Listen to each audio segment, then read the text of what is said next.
Hello, and in today's podcast, I will be weighing in with my thoughts on the upcoming Little Mermaid reboot or remake. Then I plan to talk about remakes and reboots kind of in general, and I'll probably be adding in my thoughts with turning books into movies.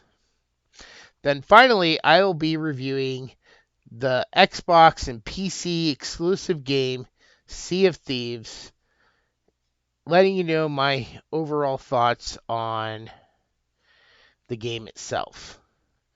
So here we go. Let's jump right in.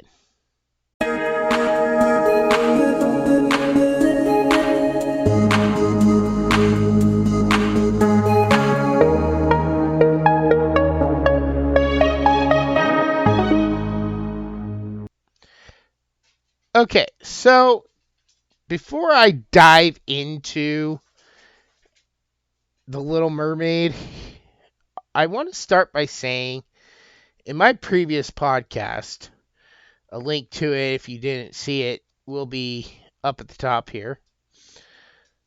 I talked about, is everything woke? And I said no, not everything is woke.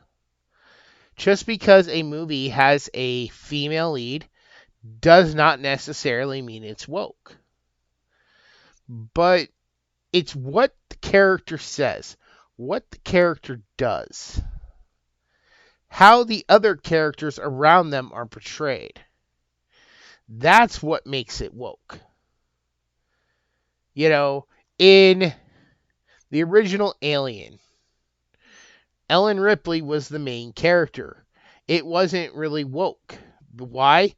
Because although, yes, we had a female lead, and yes, the guys around her did some stupid things, they weren't sarcastically stupid. So it was believable, that they would make all the choices that they made in those situations. And I could go on and on with listing how this is done. But then you look at the 2016 Ghostbusters. Every single every single male character was just horrible. Even some of the women characters that weren't the main characters were kind of horrible. It was just, they were punching down, which is something I plan to talk about in an upcoming video. So I'll probably be revisiting some of these topics again when I get to that. So in the trailer for She-Hulk, she talks about the first thing out of her mouth when she's sitting there talking with Bruce is that she gets catcalled. Right there, that is a clear indication that you're probably going to see something woke. Because it's like, and a lot of people have made this assumption or this comment or this determination. If you're good looking, first off, ladies, this is not exclusive to you. I'm sorry. But get over yourselves, because this is not exclusive to women. Women do it to men too. Women do it just as much as men do it. So that's all I'm going to say on that for right now. But let's jump in the waters and look at the Little Mermaid. So the trailer's out. Everybody hates it. Or a good mass majority hate it. And I'm very vocal about my thoughts on it with my friends and family and coworkers. I hate it too.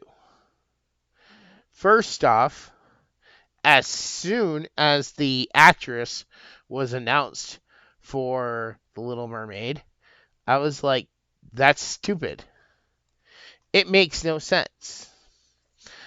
A friend of mine and I'm kicking myself for not having made a video on this way back then when the casting was announced, because a lot of people, like Matt Walsh and several others, are making the same point that me and my friend made, that scientifically it makes no sense for the mermaid to be black. Nothing against black people, but it makes no sense for her to be black. Why is that?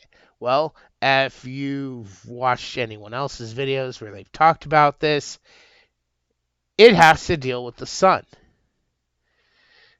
Mermaids live underwater, and the water blocks some of the sunlight. The deeper you go, the less sunlight you're going to get. Now, Matt Walsh has come out and said that she should be translucent and clear skinned and we should see the bones. I think that's a little too far. But he is right that, she would hardly get any sunlight because there are different levels to the ocean. They're not at the deepest level of the ocean. They're probably, I think, in like the second or third layer of the ocean where, yeah, you're not really going to get much sunlight, almost none, and therefore any mermaid should be pale skinned for that reason. The reason we have different colored skinned people is because of where they come from originally, and that their bodies have this stuff called melatonin, and black people, for example, even if you're born in, let's say, Canada, if your ancestors lived near the equator, they were born, they evolved to have more melatonin in their skin to make them darker, to be able to live where the sun was hitting the earth the most. They migrated, but that genetic part of them passed on to all the ancestors that came after. To every single one that came after. And sometimes it goes away through crossbreeding, which is fine. But no, mermaids should not be black. If you want to make her a different color, I mean, the whole reason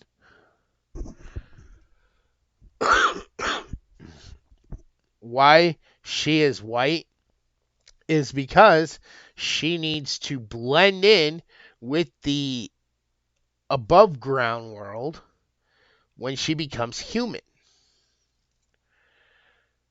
So that was my biggest, that right there was the first thing I said, no. Why are they doing that? Well, it's quite clear they're doing it because they want a woke product. I mean, you would think at this point that they would be like, nope, we're not going to do that. Every time we do it, we lose money. Every other company that doesn't do this is making money, and we're losing money. So let's not do it this time. Let's be accurate to the original. And that leads me into my next point on it. This is partly, I think, the biggest subconscious reason why people are so upset over The Little Mermaid.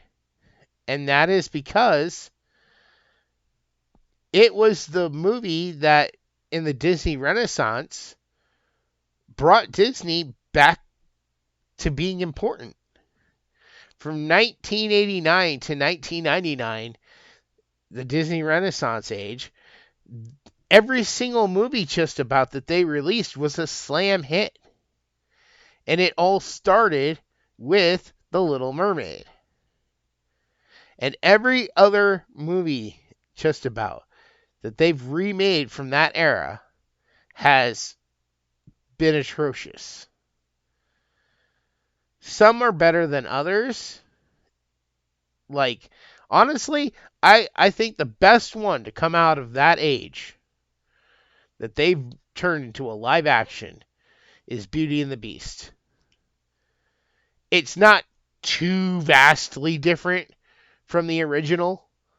They did add some things, they even fixed some things, but it's not vastly different. We've already been told that in this upcoming Little Mermaid movie, she's not going to the surface to be with Prince Eric. We have no idea what she's going up there for, but it's stupid, whatever it is.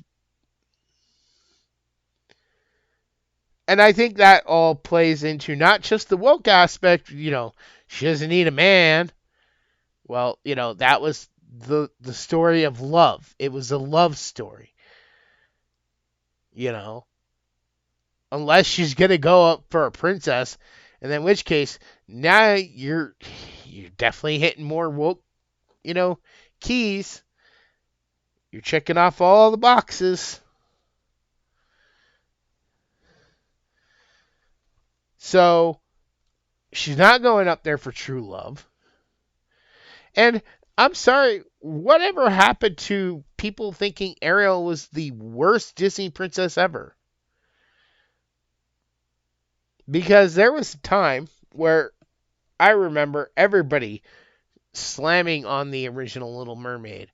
Oh, she was a princess who disobeyed her father, put her kingdom at jeopardy so she could become human and get the man she wanted by being tricked by an enemy of the kingdom. And after the kingdom is miraculously saved by the prince, that the human, that not even the daughter, the Little Mermaid, she didn't save the kingdom. She was the one who put it in danger. It was, the prince who saved the kingdom for the mermaids. So, I guess the father was repaying the prince for saving their kingdom. But ultimately, Ariel still got what she wanted in the end, which is still different from the original story. Yes, I know the Little Mermaid originally dies in the original story. I've never actually heard that version, but I have heard that is the case. But yes, for a long time, people were like, oh, she didn't learn a thing. And she got what she wanted in the end. So there was no learning. There was no moral to this story. There was no rhyme or reason for anybody. There was no character development. Which I get why Disney had to do it that way. Because, they got to put out a product that our kids are going to go see. I remember going to see the original Little Mermaid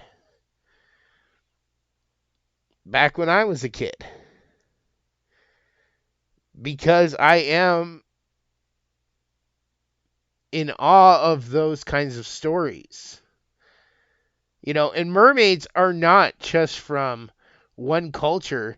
They have been around in all cultures. Just about. I definitely know they were in Greece mythology. I'm pretty sure other mythologies had their own versions of mermaids. So, basically, after learning that, I have come to the conclusion this movie is going to be garbage.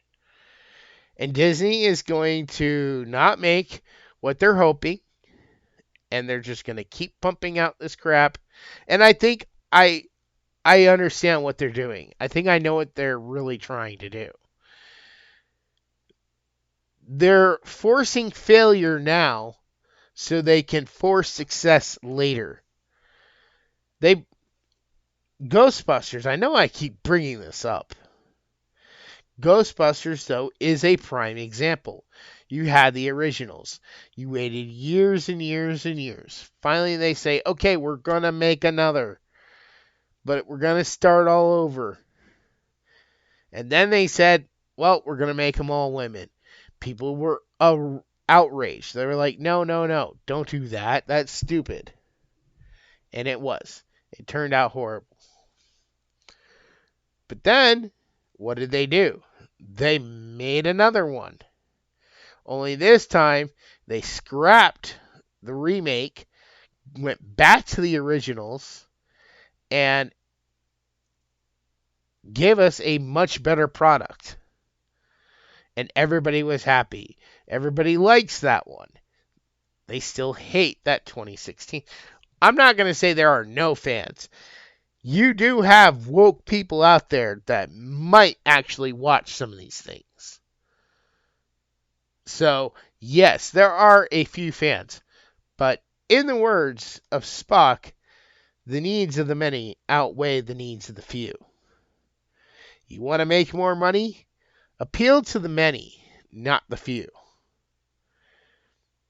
Although if the government keeps going the way they're going, they're trying to force everybody to become the many by turning us from into the few. If that makes sense. They're trying to push us all in one direction. Probably another topic I'll talk about if people want in a future episode. But anyways, so that is my thoughts on The Little Mermaid. It's going to suck. The story just sounds terrible from everything I keep learning about it. The more and more I learn. And that trailer, I'm sorry. I'm not sold on that actress's singing. I don't like gospel music. And that's what she sounds. She sounds like somebody who sings gospel music, who's singing karaoke of a Disney song. And when you have that, it comes out sounding fake, which is exact. I buy Emma singing from Beauty and the Beast more than I buy this crap. And it doesn't matter who sings it. The way she holds those notes is like nails on a chalkboard to me. And no, this time I'm not judging by the color of her skin, because there are white women that sing gospel like that too. And I can't stand that either.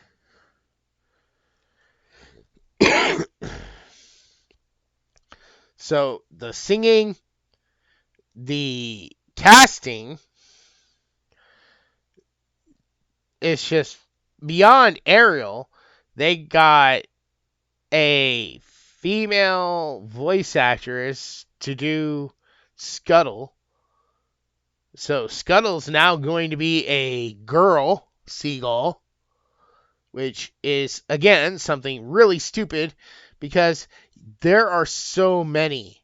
Like the original voice actor for Scuttle was not by my generation at the time, was not a well-known. I mean, you maybe heard of him, but no one my age really know who Don Rickles was. You know? But we still have some really old comedians that would have been great as Scuttle. Even Morgan Freeman would have been better as Scuttle. It would have been awesome to have Morgan Freeman voice that seagull. But they have some woman I've never heard of. So, no. The movie's going to be bad. And I was one of the first ones to say that she should be white based on the skin color scientifically by living under the ocean because they don't really come up to the surface. And would mermaids technically be considered some kind of amphibian? Because they can breathe with lungs and stuff. They do have a nose and a mouth, but they're supposed to have gills too, so they can multi-breathe like a frog or any other amphibian. So would that make them kind of amphibians, even though they're part fish? But anyways, I've harped on this for long enough. Let's move on. So I recently got into a discussion with a friend of mine, and it's a discussion we've had many times, talking about remakes, reboots, books versus movies, you know. And I think this is relevant, being I just talked about Little Mermaid. First, my stance on remakes. If you're going to remake something, remake it as it is. Yeah, use a new cast. Upgrade the graphics. For example, Disney, they have been remaking all their cartoons into live action, which at first I was really excited. I was so hyped because the two movies, well, technically there was three, but there was two I really wanted to see. I was really hyped for. Beauty and the Beast came out first. Well, I mean, there was probably a couple others, but I didn't really care about those. But the first one I really cared about was Beauty and the Beast, because it was third on my list. And it was pretty good. I was like, wow, okay, they did a decent job. It wasn't perfect. Like I said, they added in a few things. They gave some explanation for things people have had problems with. But it was not bad. Then we got to one that I really was super excited for. Aladdin. Aladdin has, and always probably will be, my number one Disney cartoon. It's next to Little Mermaid. It's probably the one I watched the most. Robin Williams was a national treasure, a worldwide treasure comedian. I love almost every movie he's ever done. Hook, Mrs. Doubtfire, Aladdin. Those are like some of my top 3 movies back when I was a kid. I saw they were going to have Will Smith as the genie. I didn't know any of the other actors really. I was a little like, And then I went and saw the movie on opening day. I was appalled. I couldn't believe it. I was like, this movie is the worst thing. Like, they did everything wrong. Not just the casting of Will Smith as a genie, who was, in my opinion, that was the worst one. I didn't mind the Princess Jasmine actress. I didn't mind the Aladdin actor. Jafar wasn't too good. They didn't even really have Iago talk. Not that I can remember. Like I said, I've only watched it the once. I won't even buy the movie because it's that bad.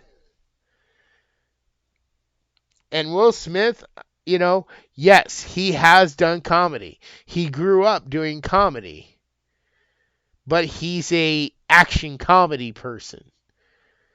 And by action, I don't mean the ability to move. I mean running and gunning kind of action. You know, the action hero, even though he's not really an action hero. But I think they could, honestly, The Rock, Dwayne Johnson, would have been better in the role of the genie. He has the physique. He's already bald. Disney uses him in almost everything. So, I mean, he's probably got Disney stamped on his ass. But the point is it was just absolutely horrible. And I hated it. They didn't get it right historically. You know, oh, the sultan's just going to make Jasmine sultan because of the, he doesn't want to make her follow the rules.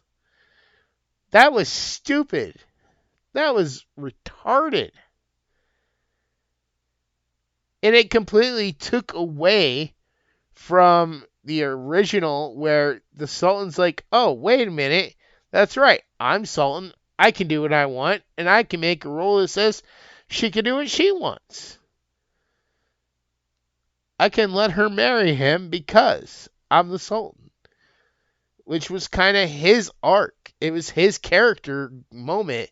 And they stole that. They didn't even get a very good actor to play the Sultan. So I wasn't happy with Iago. Wasn't happy with the Sultan. Wasn't happy with Jafar. And wasn't happy with...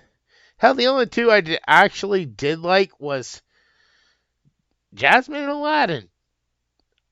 Yes, they were actually Indian or Arab, but they fit those roles. And they did a very good job as far as I was concerned. The writing was bad.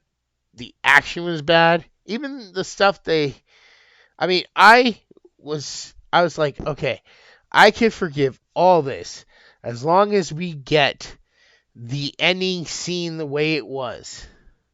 You know, with Jafar turning into fire, then turning into a giant snake. And they stole Aladdin's biggest moment, where he thinks up. I swear, when I watch it, it's like the genie kind of nods and gives Aladdin a signal, and then Aladdin comes up with the idea to trick Jafar into becoming a genie. It's like, so it wasn't even Aladdin's idea. I do have to say, as far as Jasmine goes, though, I didn't even like that little solo song she gave. It made no sense to the story. It was just stupid. Like I said, I hated it. They should have just followed the original. You want to add in a little bit here and there. Like, I like the stuff with the other countries around them and why she has to get married. That was fine. I didn't mind that at all.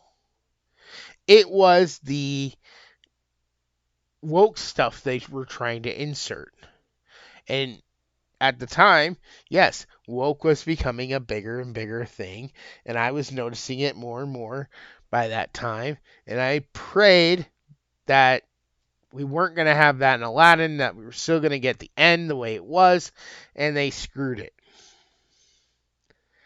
And so it's for that reason that I actually hated that movie so much. Oh, I still love the original, but I hated that version. And that's what I'm saying about remakes. If you're going to remake something, just remake it.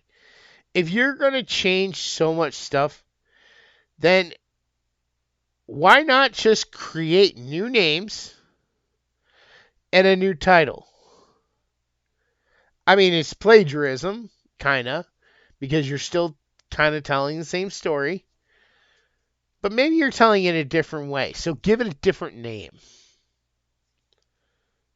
Because the whole idea of what they were doing was they're trying to play off the namesake.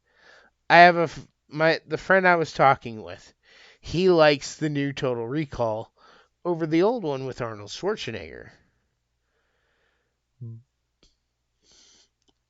I did not dislike the new Total Recall completely. It was okay, but that's just it. It was only okay, whereas the original was so good. I told him, I said, this would have been better if it was like Total Recall 2 and they gave all the characters new names. They could have had it like similar plot, but there could have been little newscasts or something or TV broadcasts talking about stuff on Mars, with a colony, how it's thriving, how the government's concerned about things on Mars, just something that connects it to the original.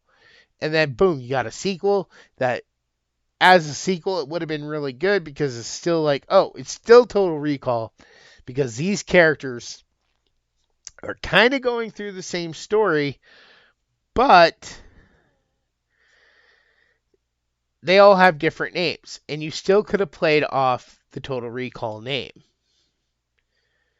and got people in the seats for that. And that's what I think of when I think of reboots. I hate the term reboot because it basically means restart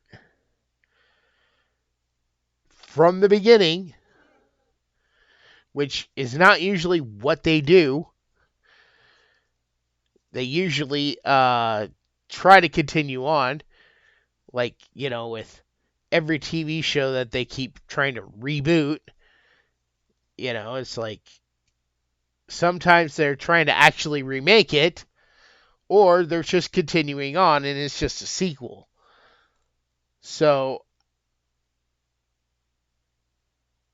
I guess reboots and sequels kind of fall in the same line, but reboots are supposed to be more like remakes.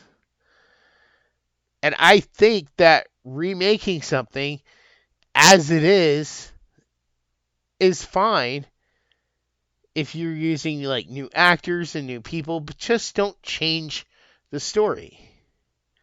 And then my friend asked me, he's like, but then you're just seeing the same movie again. You could go watch the original. That is true. But at the same time, you're seeing different actors play the role. Maybe they do a better job. Maybe the graphics are so better. Like, okay, for example, Dune. I know they made some changes, which I wasn't really happy with, but it still was visually good, and it followed the story, very closely. They hardly made any big changes. I can't wait for the next one. I'm looking forward to part 2. I'm hoping that it's going to be just as good. Yes, I do know they've made some changes. I'm not sure if they're following the book more than they're following the 80s movie, but visually, if it was, let's say it was a shot for shot remake. Actually, no, wait, here, I got one. Psycho. I've seen the original Psycho, and I've seen I think it was, 1999? The one with Vince Vaughn. I don't like the 1999 Vince Vaughn version, not because of the movie. Actually, everybody in that movie did a really good job, except for Vince Vaughn. I don't know. He just did not sell me. I did not buy him as Norman Bates. To me, he did not make a believable Norman Bates. because he's a comedian. We already know him to be funny. If they had hired some new guy who kind of looked the part, or got an actor who was a little bit known for playing creepy roles and had him acting all nice and looking good, not looking creepy, but looking decent, and it's like, okay, well, this guy usually plays creepy roles. I don't know. That would have been better. I can sit through the movie, but it's Vince Vaughn's delivery of that character that just throws me off and says, no, I guess I'd rather watch the original. It can be done, but it has to be perfect. If you're not going to make it better in every way, then why try? And that's when my friend said, well, you were always saying that people should follow the books exactly. And that is true. And that's why this is part of this conversation. So I'm a huge advocate for, if you're going to turn a book into a movie, follow the book exactly. Don't stray away. Unless you absolutely have to. For example, anybody who has picked up the book It and read it, you know there is a certain scene, which we won't go into details, will never, ever be put into any type of It movie they ever make. They can make it over and over and over again. This one part of the book will never be in there because of what happens. And nobody actually even really dies. That's not why. It's not too gruesome, or, it's not too gruesome. There's no killing at this part that I'm talking about. But because of what is depicted in that part will never see the light of day. And that's fine. I'm okay with that because I don't know why or how Stephen King could write that. I mean, it's definitely a memorable part because you're just listening to it, you're like, okay, this is uncomfortable. This is like the most uncomfortable thing. I mean, I'm sure most readers who have already read it once just skip over that. Like, okay, I'm turning a couple pages. Got it. But everything else in that book is so good. And they should have followed that book to the letter. Stephen King had a lot of flack for his endings. And I don't understand why. Maybe because I haven't really read his books. I've listened to a few of his books in audiobook form. Like It, probably the one I listened to the most. Other one was The Outsider. But anyways, yeah, they say, Stephen King doesn't do very good endings. And it's like, it had a great ending in the book. Every ending that they have changed and screwed up in the movies has sucked. But the ending in the book was phenomenal. It's the movie's fault. Like I said, back when I reviewed both versions of it and the book and did a comparison on all three, the book was the best one. Both movies, yes, I enjoy them, but their endings both suck. Why? Because they did not follow the book. And here's my thing. You can talk about this in the comment section, but when people talk to me about turning a book into a movie, I usually fall back to this. Why on earth are you going to take a best-selling book and say, okay, we're going to take this best-selling book, turn it into a movie, we're going to change a few things? Why are you changing a product that sells? When people go to see a movie that's been a book first, the first thing you will hear them talk about is, well, they changed this from the book, they changed this from the book, they changed that from the book.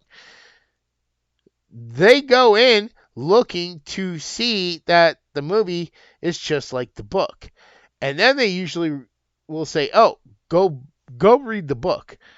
But guess what? Here's the thing. I understand that maybe on some level, that's maybe the job of Hollywood, is they're trying to up the sale of the book by changing a thing or two. That's really important. It's going to piss people off. But most people aren't going to go. I say only 30% of your viewers are going to be advised to go read the book and actually go read the book. Most of them are just going to say it's garbage, and they're not even going to waste their time with the book. That's how I used to be. It's like, well, I just sat through the movie, and the movie didn't follow the book. I got better things to do than to read a book, which I'm already going to know most of the story anyway. And then I got to Harry Potter.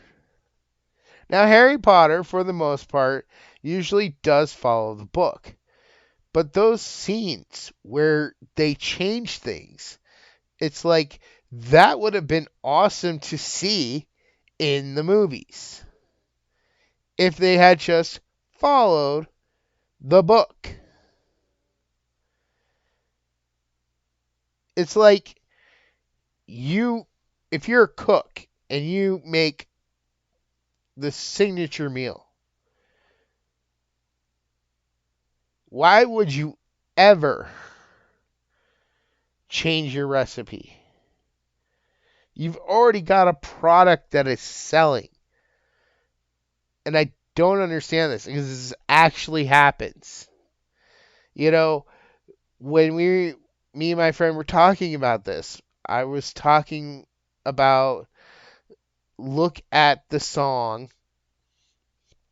Sweet Dreams by the Eurythmics. It was remade by Marilyn Manson. He didn't change the words. It's a cover basically, and he just used the same words. The only thing he changed was the tempo and the beat, the instruments that played the music. And of course, he did say the words, but in his voice, which now it's almost like a Halloween staple or a horror movie. It's used a lot in horror movies. One of the most notable I will always remember, because it's like the first time I heard it, was the remake of The House on Haunted Hill, which I saw that movie so many freaking times, mainly because I loved it, and that song was just so good in there. But he didn't change the actual words. Now, sometimes there are rare moments where you can change a word or two. Like, there was a Bad Wolves remake of the song Zombie by the Cranberries. And they changed date in the song from, I think, like 1914 to 2018, which was fine. So it can be done. It's just probably not recommended. So that's what I'm saying, comment down below. When you go to see a movie and it's turned into a book, does anybody out there actually go in saying, "Oh, I can't wait to see what they changed. I'm super excited and hopefully now this story is going to be good. Now that they're going to change the story for me." I highly doubt it. There might be a few people out there that are maybe like that, but I'm going to say that probably most everybody is looking for it to be the same, wants it to be the same. And that's fine. You know, my friend asked me, he said, well, if they've already read the book and they make the movie and they make it exactly like the book, why would you go see it? Because it's a different way to interpret the story. Not everybody has a good imagination. Not saying nobody does, but not everybody has a good imagination. Not everybody can process words into images. So some people would probably like to see the same story in a movie form so they can understand it better. It's a best-selling book for a reason. Turn it from a best-selling book into a number one blockbuster and you've got something. If my books are ever turned into movies, I'm going to fight to get them made exactly the way they're written. There will be like a max limit of stuff I'll let them change, and every single detail in my book is crafted to fit the story. It all has to happen a certain way, or the end won't make a lot of sense. But the end is going to be so good, and it's going to go back through everything that's happened. It's going to play to every tiny detail that people are thinking is unimportant, but really it's a lot bigger than you knew. There's a plan, and I can't say more, so. But yeah, I guess self plug right here. Check out my book series if you haven't. The Guardian of Light, available on Amazon. Now, let's get into my review of Sea of Thieves. So, recently, as an early birthday gift to myself, I've always been a big fan of pirates. Not just Pirates of the Caribbean, Treasure Island, Cutthroat Island, Hook, Peter Pan. And I saw some ads for Sea of Thieves. I heard about it. I watched reviews on it. And all the reviews I watched were things that came out around the same time that the actual game came out. And I checked into it and I learned that since 2018, it had a lot of updates. A lot of things were added into the game. And a lot of people were saying the game is good now. So I actually managed to get the game, and this was kind of big because it involved me having to get an Xbox. Like I said, it was an early birthday gift for myself. And I've been playing it for almost the past month now. No, actually, at the time of this recording, it's been exactly 1 month since I got it. And For a general audience person, for a general player, I'm going to tell you, don't buy this game. If you play video games to get a good story, to have fun, this is not the game you want to play. I am not big on much MMOs. My buddy, he's been trying and trying to get me to try playing Final Fantasy online. I've never been a big Final Fantasy fan.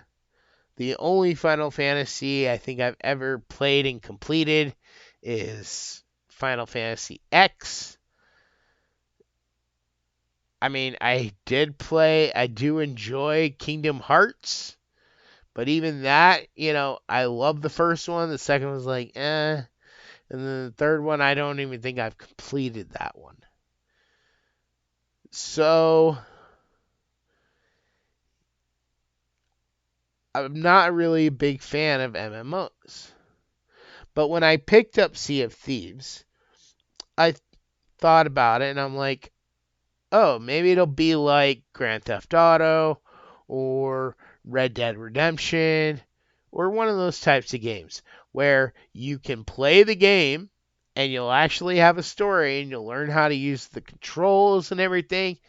And then after you play through the story and stuff, you can go online and play with other players. But no, that's not how it is. Instead, you have to try to play the game while playing with other players who can kill you. I don't remember much of Destiny, but it felt like playing Destiny, kind of, except I don't know if other players could kill you in Destiny. You guys can talk about that in comments. I'm not a big fan of Destiny either. Again, I'm not really big into online games where you have to play with other people. I'm an author. We're antisocial for a reason.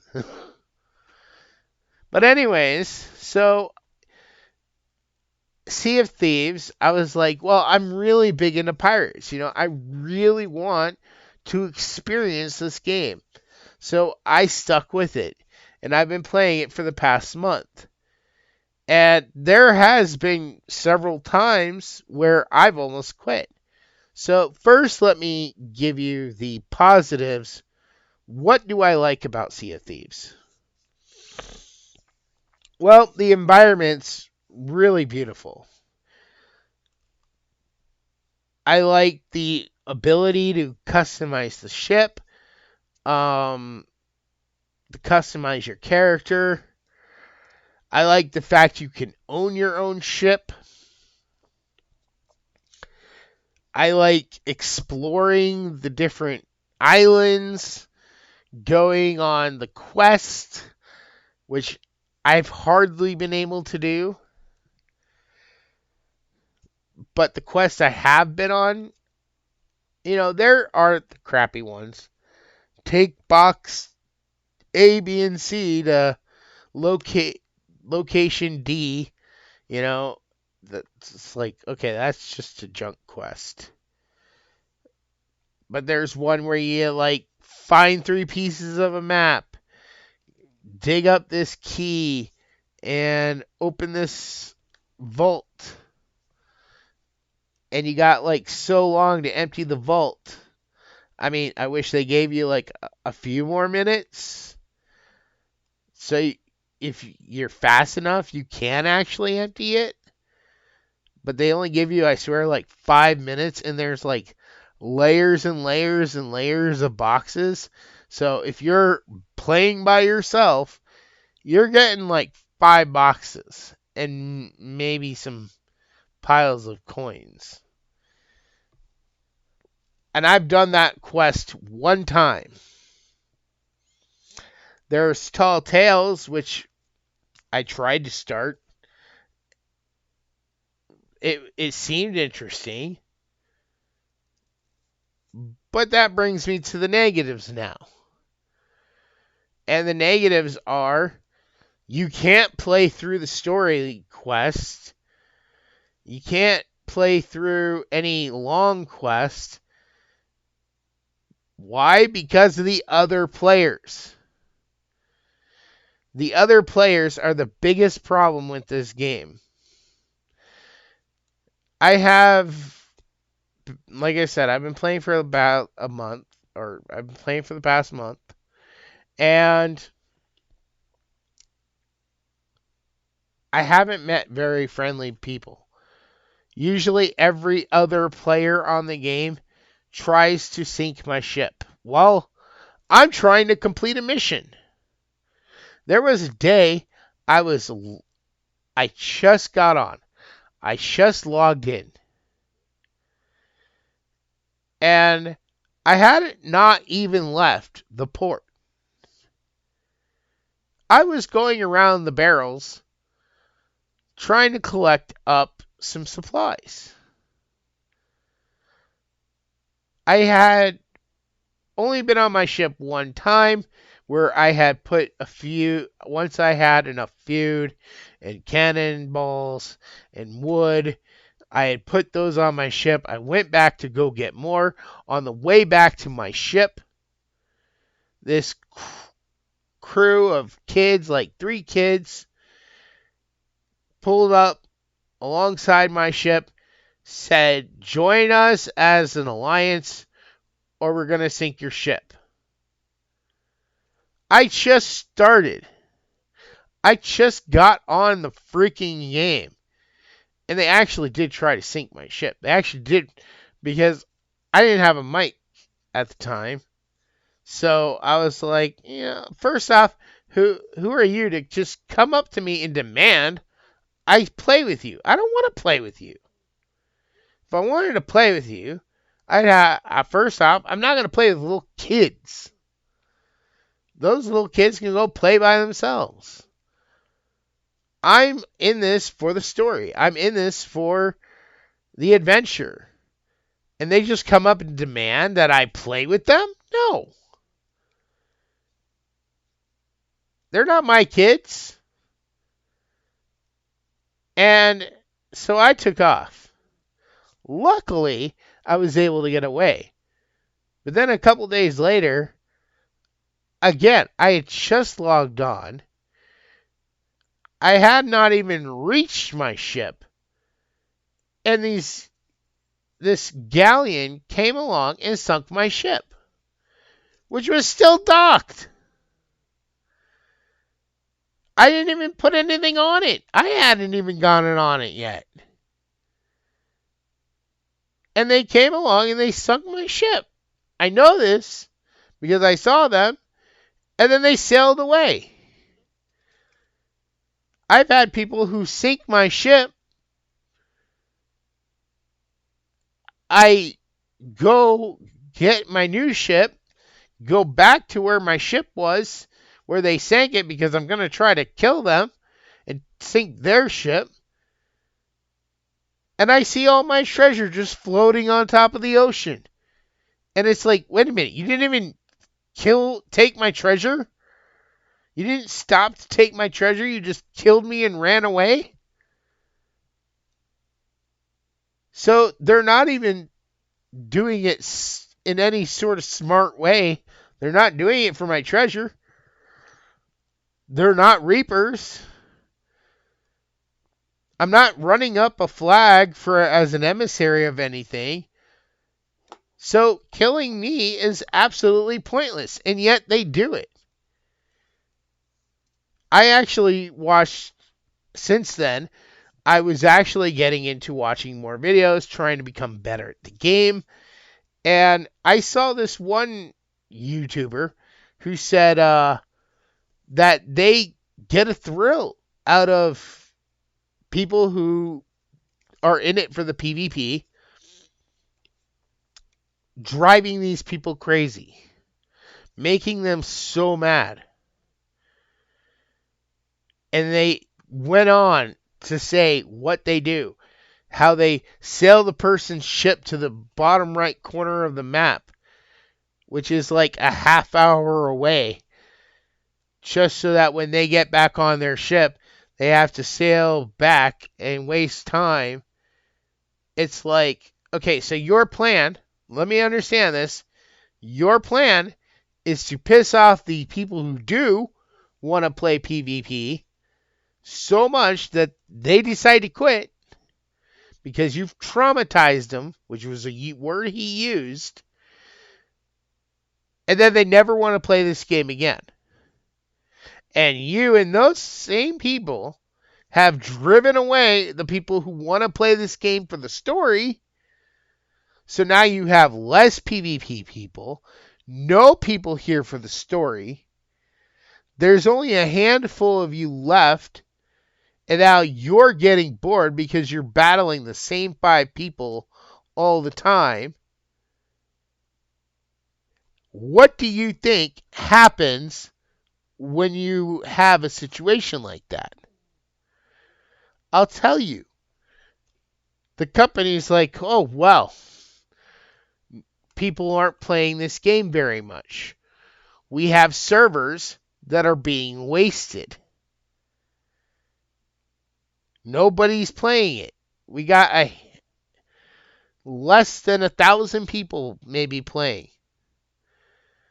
It's not worth the company to keep the servers going if there's 1,000 or less people playing.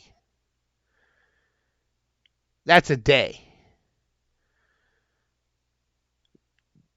What they're going to do is they're going to stop the game, shut the servers down, and devote those servers to games that are actually making them money. So if there are fans of Sea of Thieves who are PvP players, just remember, the more people you piss off and drive away from this game, the closer you get to there being no game. It won't last forever. Not if you don't have enough people playing. You know, I myself, I'm one of those nice people. You know, I watched somebody who actually was new. There was only been like 3 times in the past month, 3 encounters I had that were positive. One was some galleon sailed past my ship. I was bolting to my ship, jumping on board, getting everything ready to set sail, and they messaged me, which I'm still not entirely sure how, but they messaged me saying friendly, and then they left. They didn't bother me. I didn't bother them. I went back to my quest that I was in the middle of. That was the first. The second was I ran into a new player. Now, generally, I do this every time I'm about to get off. If I have the time to sit there and do it, I'll do this. I take all the supplies from my ship, put them into storage crates, and I either leave them on the docks along with my rowboat, if I have one, any tridents, because you can't sell the storage boxes. You can't sell the tridents. You can't sell the individual supplies on your ship, like cannonballs, wood, food. You can't sell that stuff unless you have a crate of cannonballs or a fruit crate or something like that. So it does me no good being in a storage crate. It does me no good if I leave it on my ship. So I usually put it all into a storage crate and leave it on the dock. And I might set off a flare or a firework, drawing people to my location, because I am literally, after I fire that flare or whatever, I'm getting off the game. And I know this stuff is left behind, Because I've seen sometimes stuff floating in water from when people have left the game right before I got on. So I was doing that, and I saw this ship that was plain white sails, no flags up, no decoration on their ship.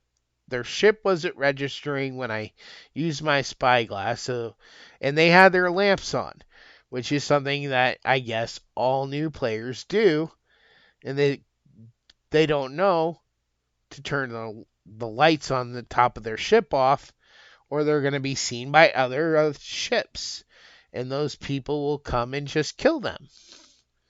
So I approached that ship. I made sure he knew I was friendly, and I was like, "Hey, here, take my storage crates full of food and stuff. Here, take this." I had an ashen key. I'm not using it. I couldn't find an ashen test to use it on. So I gave him the key, I gave him my tridents, I gave him my rowboat. I told him to turn his lights off. I told him a few other pointers I had learned that doesn't seem like everybody knows, that I haven't heard any YouTubers talk about. So I gave him a few pointers that I learned. And maybe I'll make a video on that one day. I don't know. But the point is, he was grateful, and then I left the game. I hope that guy's doing well. I hope he's still with the game. But if he's had bad experiences like almost all of mine, he may not be playing it anymore. He might have thought it was a waste of time and money. Took the game back to the store. Which is something I actually almost thought about doing, because of how I can't play through the story, but I don't quit that easily. Something I really want to do, I'm going to keep trying, even if it kills me. So anyways, and then tonight was the third. By this point now, I am so paranoid. If I even sniff another player nearby me, if I even catch a glimpse of a mast, I'm sailing the other direction. I get the hell out of there. Because I don't want to get into a conflict with another crew. I'm not skilled enough yet to do PvP. So yes, I'll run away, and I'll go in a direction where if they did see me, I'll lead them somewhere dangerous. Because then they'll have other things to contend with besides me, and maybe it'll give me an advantage. But if not, at least maybe it'll deter them from following me in that direction, buying me time to get away. So I can go back to what I'm trying to do. Right now, my current goal right now is collect all the journals from the shrines and build up my fortune so I can become a legendary pirate, so I can get the Athena's shop and missions. That's what I'm trying to do. You gotta be like level 50 with one of the guilds. But I can't do that if everybody keeps stealing my shit, if they keep sinking my ship. Because I've only got a limited amount of time to play. And you've got to devote a lot of time to a play session. You can't just jump on for a half hour or an hour. You have to actually have several hours free to play. My daughter wants to play, and I'm telling her no. Not just because she's 7. That has nothing to do with it. But it's because if she played this game, she would never want to play anything like this again. This would ruin her ever wanting to play something like this again. She doesn't even like to play Minecraft outside of creative. She hates playing survival. She would hate it even more if she we're playing it online where people could just come along and kill her. And that's why I say this is not a very good game. Because there is no way to experience the story, to really experience the game. Luckily, there is a small chance you may not be bothered. There has been a few nights where I've gotten through playing where I didn't even see anyone. But that should tell you right there that the game is losing popularity. And with the upcoming Skull and Bones, it's probably going to lose a lot more players who are going to be moving over to that. So, the game itself has very good story and lore, as much as I know from the little bit I've been able to depict and do in the game. Most of my knowledge coming from the book I already reviewed on this channel. But no. If you're looking right now, I'd have to say no. Don't go get this game. If I was giving this a score, it'd be a low score. It'd be like 3 or less. Because you can't really play the game. Oh, you can play it, but you can't play it where you experience the story. You can hop from island to island to island to island to island, killing skeletons, collecting up treasure, watching your back, but you can't do anything significant besides that. Even if you are a PvP player, that's all you're able to do is go play against other ships. That's why everybody wants to be a Reaper emissary, because that's where you get scores for the ships you sink. There's no level progression of your character, so there's no reason to get, other than you to get good, there's nothing in it for your character, except cosmetics for either you or your ship, which I think is a really bad sign for the game, because they need to do something. So let's talk about that before I get off here. So what can they do to improve the game? Here are my suggestions for a few things they could do to improve the game, making it better for players all around. First off, have some kind of separate story thing where you can experience the story, where you can do these tall tales, or if you're in the middle of a tall tale, you can be seen by other players, but they can shoot at you all they want. They can shoot at your ship. It won't damage it. It won't hurt you. It won't do anything to you. A player cannot cause you to die. So they can put a powder keg on your ship, but if they shoot it, nothing happens. If you are in the middle of a tall tale. Now, the second your tall tale is over, that's it. You're back to being just like everyone else. You're only protected from other players as long as that tall tale is active. And since they're not part of your crew, they can't vote to cancel it out and then sink your ship. They would have to be part of your crew. So that's the first thing they should do.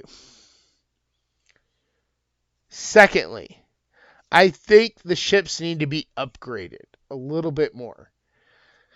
What they have is fine, but I think there needs to be a captain's closet or safe, whatever you want to call it. On the sloop, there's this little spot with these 2 barrels. Right as you're walking down the stairs into the lower deck. From the captain's cabin, where the map is.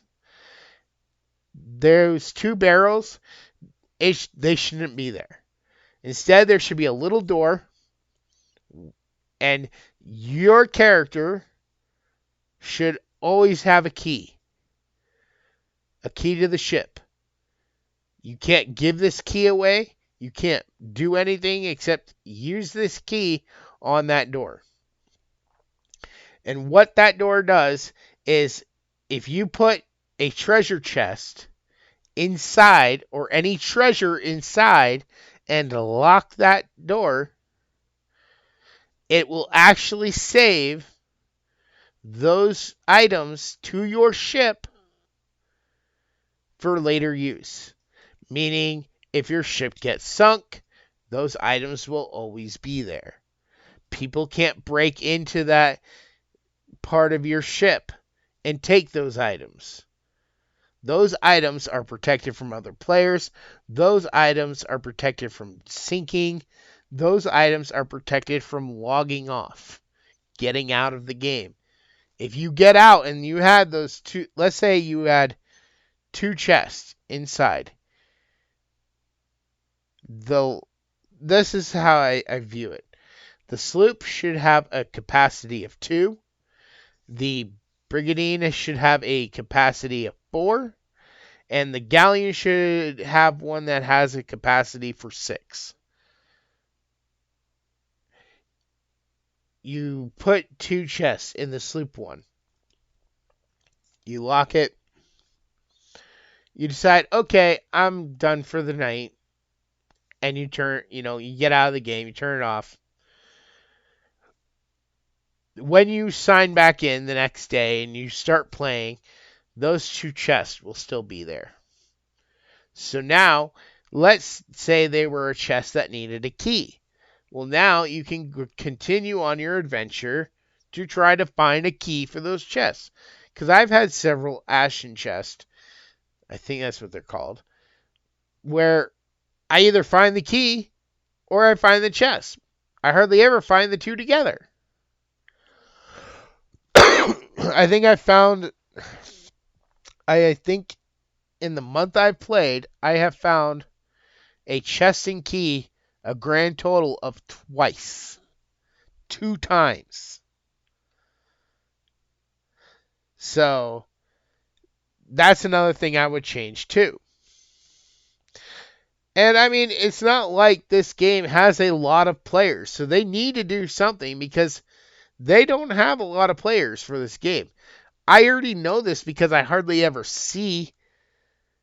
I mean, I do see people.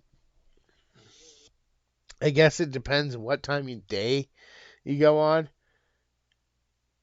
I do see people on the map, but like I said, I'm usually trying to avoid those people. The most I've ever seen of active players at one time has probably been me with 2 other ships close by me.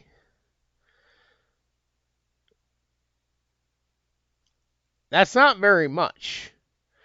And when you have so few people, because I actually had to look this up because it kept happening and I wasn't wondering why are these words appearing on the screen. Well, I found out that if your server doesn't have enough people on it, your server is merged over to another active server that's got a low amount of players, and you're basically merged together, so now you're playing together. And there are times when I'm playing this game, and this happens like 4 times in a row. I go to one island, I'm there for like 5-10 minutes, and there's a server merger. I start to leave, there's another server merger. I arrive at the next island, get off my ship, and there's another server merger. It's like, are you kidding me?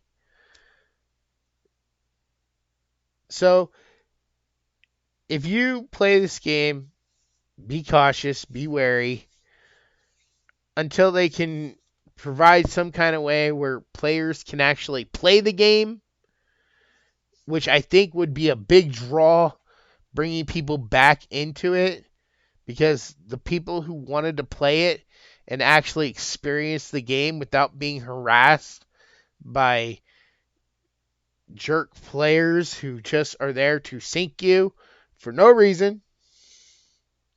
Like I said, that's happened where they sink me for no reason at all. Other than, as I can assume it, they're just trying to be an ass. So, buy the game at your own risk. I'm not actually going to give this a score, but if I did, it would be a very low number just because of other players. So, this has been my thoughts. Before I go, I just want to say, coming this Friday, I will be doing a live stream at 5 o'clock. I don't know what I'm going to be doing. I'll be doing something. It'll be my birthday. So I hope you will all decide to stop by and say hi. Wish me a happy birthday. I'll probably give some stuff away if I reach some milestones, let's say. I might do code giveaways and stuff. So I want to thank you all so much for watching. And with all that said, I'll talk to you next time. Bye.